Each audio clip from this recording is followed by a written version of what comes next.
Drama presents Kini ang akong suliran.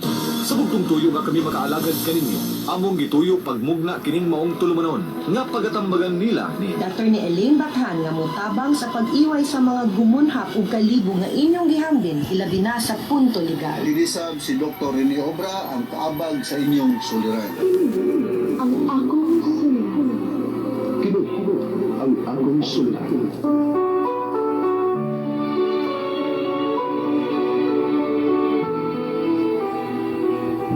Sa atong pagkalmugso ng kalibutan, ikalawaan at ang daan sa atong suliran.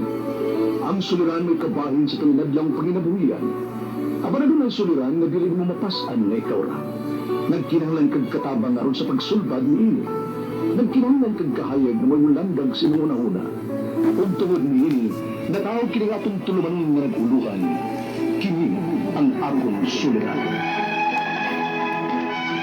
Kini ang akong suliran. Mga minubong duwa nga matapos lang sa usa ka hugna. Mga tinutlog gikan sa mga suwat sa mga minahal namong tigpaminaw. Busa kung naduna kamoy suliran nga naggumon karon sa inyong galamhan. Suwata ka na ug ipadala ning atong tulumanon. Kini ang akong suliran. Aron kabuhatan ka daw duwa sa kahanginan ug pagatambagan sa mga bulawan ng hunahuna. Kini ang akong suliran. Kino ang akong suliran. Sinumat ni Teresa Tirol Soria, ubos ang direksyon ni Ingrid Miss Iver Tudaso. Dalit kaninyo sa RMN Drama.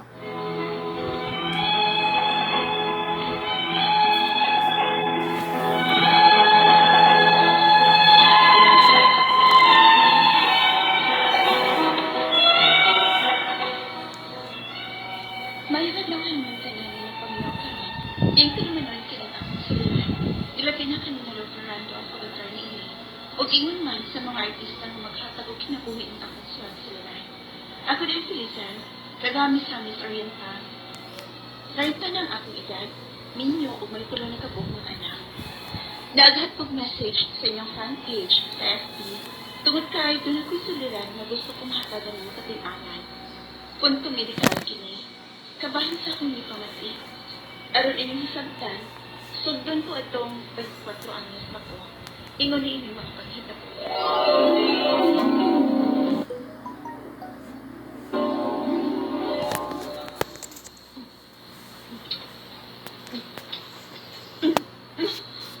Isa? Yan ka? Marunong ka, naglisod ka. Maglis mo kugton sa kong kikaon, Albert.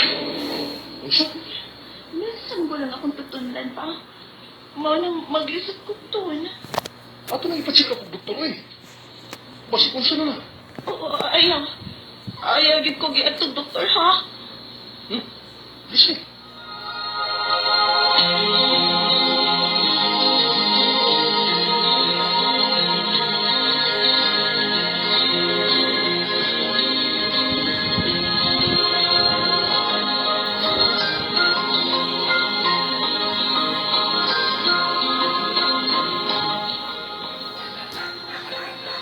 Nganong di ka man masukod sa sugyot ni Albert nga alang raman sabnas imong kaayuhan. Ma, nalihog lang. Ayaw na ito nagsiskotian ng doktor ko. Kaya mo samot ang pulba sa kondughan. Unsa? Naunsa ka, Lisel? Ako ba? Kabante kong kusog ang pulba sa kondughan ng uway mga adlaw, ma. Unya, mo samot ko magsiskot na mo og doktor. Mahadlok ito magpa-doktor, ma, uy. Uy, naunsa maning bayhana.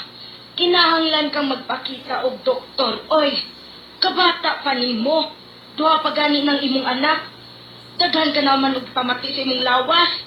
Patanaw og doktor, Lisel.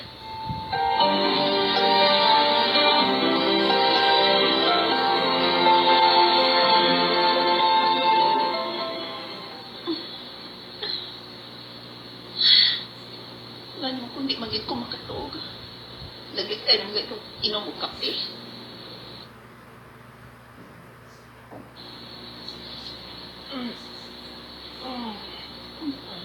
Nakamata siya.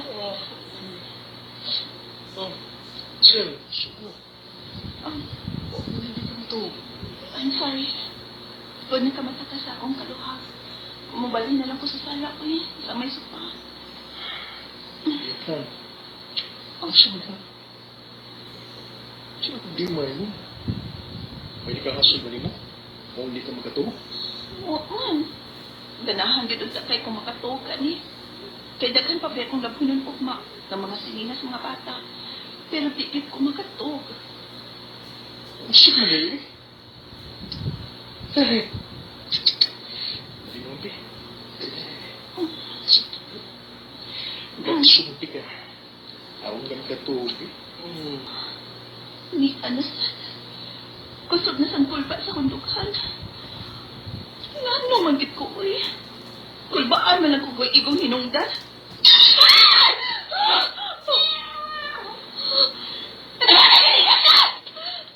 Yawan ka na mo inakak ka! Iring naman di ay, uy.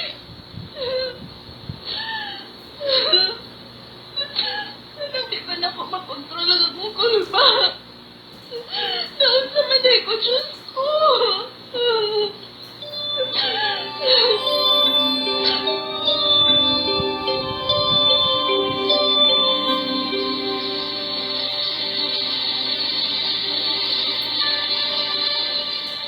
Ni ako, kay nagpatabang na ko si Alberto kang mo. Nga kinahanglan ka ng among ipadoktor ni sir. Ito na po. Doktor na po. Please. Ayaw lagi ko na nag-isgot si anak pa. Pero Sa imong sitwasyon, Lizel, kinahanglan ka nang magpatanaw og doktor. Huna-huna ang imong mga anak. Kay simba ko kon nanan ang imong gibatik diha ug maunsa ka. Mag-unsa naman lang ng duha ka anak nimo, mga gagmay para bana. Unya og si Albert. Ma. baog kung mahimong gapuson o guyoron ka na mo, padaw sa doktor. Buhato na naman ka. Papal sa uy, mura na sa tago ang anak. Nahadlo ko ni sir. Nga ito ka padaw kung dili ka musukot ka mapadoktor. Pa.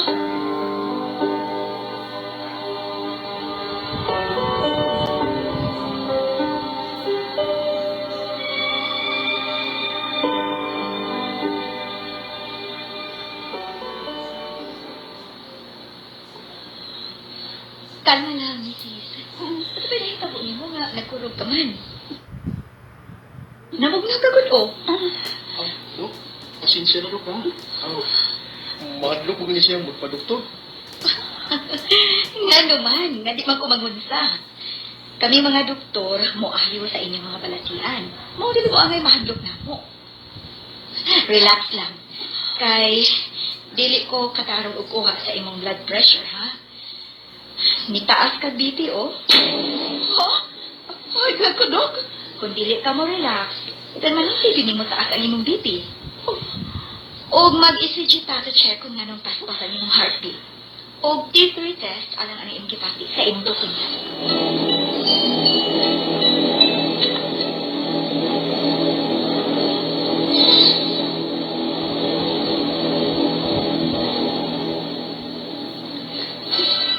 Dok, unsay resulta sa akong ECG o sa panang lab test nako. Mrs., ang hinungdan sa tanan mong gipamati, ang paglisod ni mong tone sa pagkaon, ang abnormal na kapaspason sa imong heartbeat, ang pagsigi ni mong pangakoy o ang dili ni mong katog o tarong, tungod kay may hyperthyroidism ka. Ha? Unsa man ang sakita, Dok?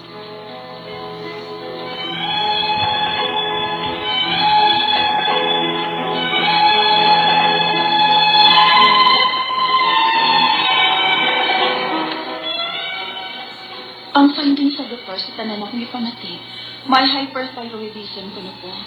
Ginisitahan ko niya og tambal, good for 2 months. Ingon sa doktor, pabalikon ko siyang clinic after 2 months. Kaya check-upon ko niya og balik. Ang problema kay wala ko makabalik, kay napuntis mo ko sa ikatulo na mong anak. Hangtod nga, nangyabay ang mga tuig. May naman tiktan ko sa akong libo. Unya,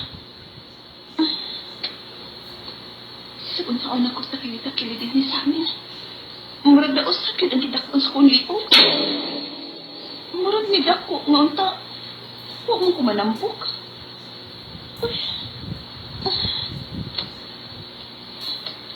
Ako kid lagi. Ano man eh? Sir, Oh, Asam ka, ha?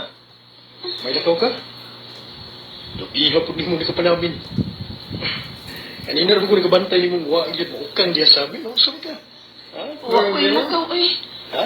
Gitan ako maayong ako liog. Ha? Ano ba eh? Mura lagi siya nindako, Bert, no? Oh, gusto ko na eh. Nakapantay sa ka? Ay, nagkabantay pa dahil ka? Nagtuo kong nanambok lang ka. Huwag niya pilatambok ang imong liog. Wa, oy. Mas nidaot man gani ko karon kay niyagi hapon na akong gipati. Nga dili ko makatugog tarong. Punan pa nga. Tulo na ka ng atong anak nga akong bantayanan. Alasil, huwag ka ha. Ni grabe ang imong gibati. Ha? Kabantay sa baya ko ning uwahing mga adlaw, Bert. Nga ko na-stress ka ni ko. Grabe gud kasakit sa akong kalawasan o hawang ang akong kuto-kuto. Uy, kung mga balik na lang tagpatanaw og doktor na. Ha? Doktor?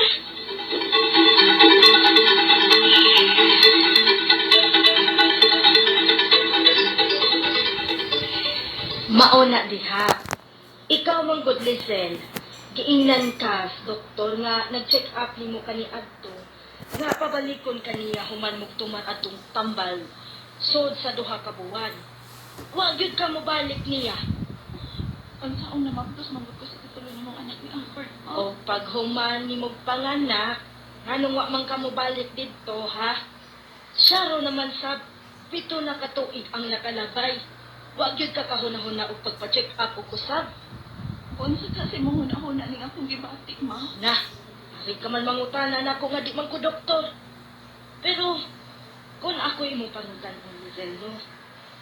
Kay, kana nga, nidako man ang imong liog, greater na. Ha?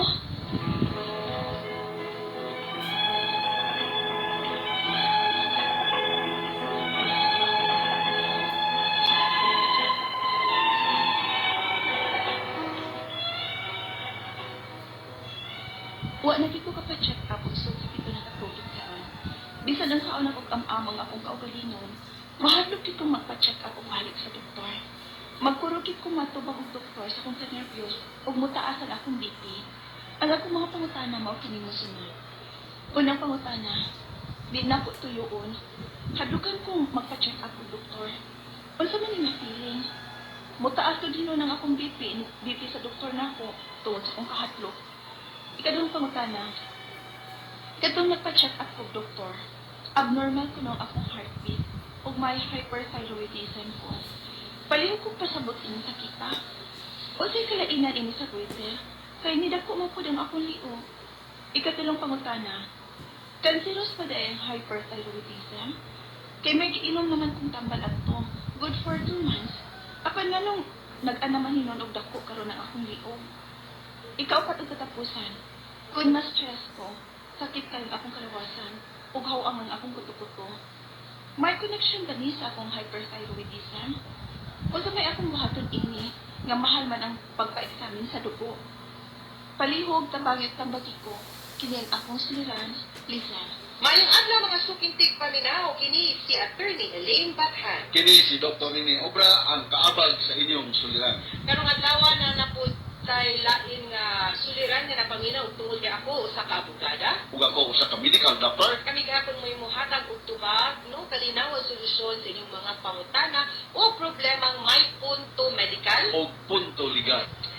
Punto medikal ang ato ang mga pangutana nga tubagon partner gikan kang Lizel. Una, di mo kuno niya tuyoon, hadlukan kuno siya nga magpa-check up og doktor unsa kuno na nga feeling. Mutaas iya ha titi, inig-titi sa doktor niya tungod sa iyang kahadlok. Basta na hindi gwapo yung doktor ba?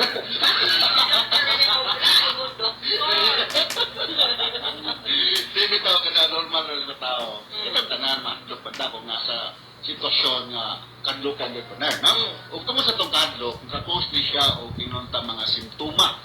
Physical, emotional, kinunta behavioral, uban pang mga cognitive na mga simptoma, no? Mga in English na kung iskutan pa ato lang binisayo, no? Nga mga 80% sa mga tao nga nasa kahadlok, kung develop din sila o labad sa 80% pa na.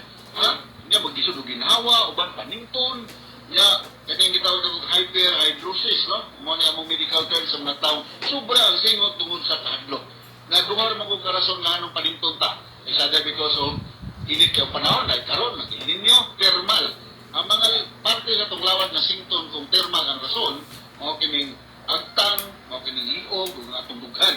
Kung emotional gani ang imong pagpaningog, hindi ko yawan ka, pareha ni nga itong pasyente nga si Lizel, kaya ang mga parte sa lawas ng panington, mo kining kanang atong pat, atong lapalapa, kanang atong kilikili, no? So mao na nga normal ra sa atong tanan nga kuyawan ta, balikon ako kung nata sa sitwasyon nga igugod nga kanang makatulungan nga kuyawan ka, no? Pero kung kang doktor siguro kung blood pressure pa na nga matasin mong bibi, kung nga lain po nga doktor normal yung bibi, hindi man be something with the doctor siguro nga pura intimidating siguro, no? Nambabugod po yung tao nga ang dating medyo kuyawan kang daan, no? Kaya bili mo smile, bili mo sulti. Muna na ka mong mga sama mga doktor, ang number one na mo nga inunta mission, ang tumong na mo sa mga pasyente, the first contact na mo sa pasyente is to establish good rapport. Migo kami sa pasyente. Kaya kung di nga ni mo makuha ngayang trust, mag-isod ka o himo, kung sa may gusto ni mo himo sa mong pasyente, kaya wak ba siya mo salig ni mo? Okay. Okay. Sunod, kaduhang pangutan na partner. Kato nagpa-check up siya, doktor, abnormal ko nang iyang heartbeat o may hyperthyroidism siya. Unsa nang sakita, unsa may nakalahi sa sakit sa goiter. Kaya nidako man ang iyang liog. O, kining namo ko tayo thyroid gland partner, di sa atong liog, no? Kung mag-hyperthyroidism ang manifestation na ang makikita mo is mo paspas ang pitik sa imong kasing-kasing. Kunya, kurog-kurog ka, mura kag mag-tremors, no? Kunya, na kita nag-iksoptalmia, mga na medical term, ang imong mata, murag mo gawas. Sa na yung binisaya na partner, murag mo Lugwa. mo budyat, no? Yan na, no? Ang kining goiter, pwede hindi siya hypothyroidism, no? Pwede siya hypothyroidism. Wala sa uban na to nga mga mapalit sa tindahan, sa department store, ang atong asin, murag iodized ng uban pa diba? Iodized salt, no? Kaya ang Iodine, makaayo man sa usan essential na siya sa thyroid, no? So, mali na may bulong ta nga, we are an archipelago din sa Pilipinas, nagkantay tag mga islands, nagkantay tag mga asin, yamang dagat yun. mga dagat, pero pagkat sa tumod isura pa tayo, na equator, Kaya gamay naman si tayo mga o seafoods. Kaya sa mahal mag seafood, partner. Oo. Uy. Pero thank you dahil ako nag-iigil. Speaking of seafood, last week dito kong pagadian, partner. Thank you kaayo sa Western Mindanao region sa integrated part of the Philippines. Labi na kay Governor Menchi Redelosa, no, kang Governor Cerillas for the very warm accommodation. Ito, ang seafood, God, puros-puros ka. Yes, partner. nakano ko pagkadian si Partner, kaya akong diingon sa atong sibya sa una, nakatrabaho, nakapuyo ko mula Grabe. Very nice. Thank you, kaayo. Sunod yan ang pangutana, partner. Cancerous ba kuno ang hyperthyroidism? Naa siya giinom nga tambal good for 2 months, pero pananaw niya, mura mo kung gidako na hinuon naghanap na mo ganako ang iyang libo. Ipa-ultrasound lang ni Partner. Okay. Ipa-ultrasound and then pwede ni siya mabiopsy. From the result of the ultrasound and biopsy, makaibaluta kung cancerous ba o dili ba. No? Okay. Unsa na klase nga doktor iyang atuon? Ear, nose, and throat? Dili. Dili, kining... Oncologist na director or endocrine? Pwede og kanang... Internal med lang sa. Internal med, pwede og... Ari na ko simbako lang cancerous, no? Oncologist, no? I-refer naman na siya. I-refer na for further evaluation and management, no? Ayan, yan. Simbako lang. Maglignan tingin mo. Ang pupol. Ang pupol nga dili cancerous, no? Okay, kay mas stress to ni siya, sama siya, ikaupat ng pangutana. Kung ma-stress ko na siya, sakit ko na kay iyang kalawasan, how ang iyang kuto-kuto. Naaba ko na yung connection sa hyperthyroidism o sa iyang buhaton. Ini, kay mahal man ko na magpa-examine sa dugo. Magpa-examine din siya sa dugo. What's the time, choice? Kaya kung mahal ang pagpa-examine ng dugo, mas mahal kung ano na ito may bawi, kung may problema, niya, nakalala na, grabe na ang sitwasyon. No? Kung medyo wala tayong budget, makanto man ka sa mga government hospital, Parang po ng servisyo, only nga, ang imong waiting time is a little longer, doon sa kadagan sa pasyente, pero matagal kung maatiman na ang imong problema. Ha? Alright. O mga sukintig paminaw-minawon unta nga naanapod mo'y naputlo mapagtulunan tarong adlaw. Kini si Attorney Elaine Bathan. Kini sa si Dr. Rene Obra. Daghan kayong salamat mga sukintig paminaw sa inyong padayon na pagpanginaw sa atong tulumanon. Hangtod sa sunod nga sugilanon diniga po sa tuwang programa kini ang akong suliran. Gikan sa RMN Production Center, Radyo Mo Nationwide. Tatak RMN. Daghang salamat. Mayong adlaw.